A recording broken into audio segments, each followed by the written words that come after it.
आज दिनांक 9 मार्च. आजच्या प्रवचनाचा विषय मध्यम स्थितीतली माणसे संगतीला चांगली. एका गावात चोरांची एक सभा भरली. तीत काही चोर म्हणाले की लूट करायची ती हानी करून करावी. तर काहींचे असे म्हणणे पडले की कुणाला उगीच मारायला नको, नुसतीच लूट करावी. पण लूट करावी असे सर्वांचेच ध्येय होते. तसे आपले होते.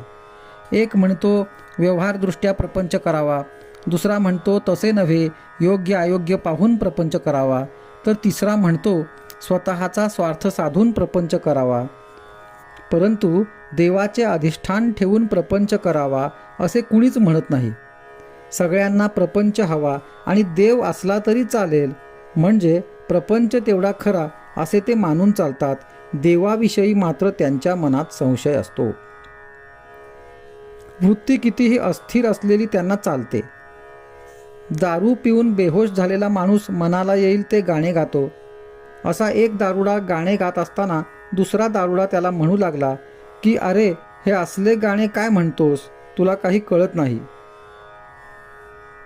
नंतर काही वेळाने तोच प्रश्न पहिल्या दारुड्याने दुसऱ्या दारुड्याला विचारला. त्याप्रमाणे प्रपंचामध्ये ज्यांची वृत्ती स्थिर नाही अशा लोकांनी वाटेल ती मते प्रतिपादन करावी असे घडते. आणि मग ते एकमेकांना नावे ठेवतात. आपला प्रपंचातला व्यवहार हा असा असतो.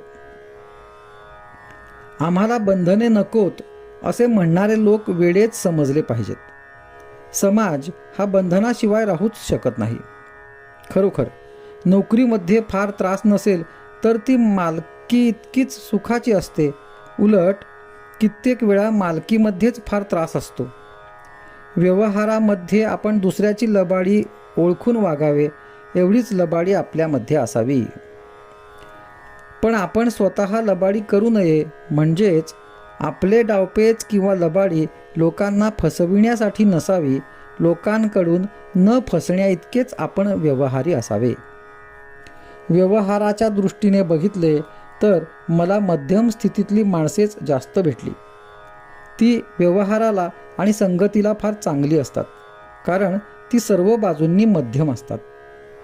त्यांचे पाप मध्यम, पुण्य मध्यम आणि परमार्थ देखील मध्यमच असतो. असा मनुष्य वेळ प्रसंगी कर्जबाजारी झाला तरी चालतो, पण कर्ज किती असावे, तर या महिन्याचे देऊन टाकता येईल इतकेच. आजचा सुविचार. नीतिधर्माचे आचरण ठेवता यावे, मुलाबाळांचे रक्षण करता यावे, अब्रूने जगता यावे. इतका पैसा जवळ असला की तो मनुष्य श्रीमंत समजावा.